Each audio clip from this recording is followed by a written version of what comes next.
جن لوگوں نے اپنی اولاد کو بے وقوفی سے ناسمجھی سے قتل کیا اور اللہ پر افترا کر کے اس کی عطا فرمائی ہوئی روزی کو حرام ٹھہرایا وہ گھاٹے میں پڑ گئے، وہ بلا شبہ گمراہ ہیں اور ہدایت یافتہ نہیں ہیں۔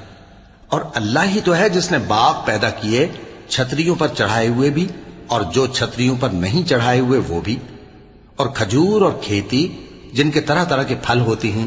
اور زیتون اور انار جو بعض باتوں میں ایک دوسرے سے ملتے جلتے ہیں اور بعض باتوں میں نہیں بھی ملتے۔ جب یہ چیزیں پھلیں تو ان کے پھل کھاؤ، اور جس دن پھل توڑو اور کھیتی کاٹو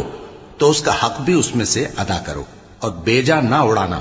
کہ اللہ بیجا اڑانے والوں کو دوست نہیں رکھتا۔ اور مویشیوں میں بوجھ اٹھانے والے یعنی بڑے بڑے بھی پیدا کیے، اور زمین سے لگے ہوئے یعنی چھوٹے چھوٹے بھی۔ پس اللہ کا دیا ہوا رزق کھاؤ اور شیطان کے قدموں پر نہ چلو، وہ تمہارا کھلا دشمن ہے۔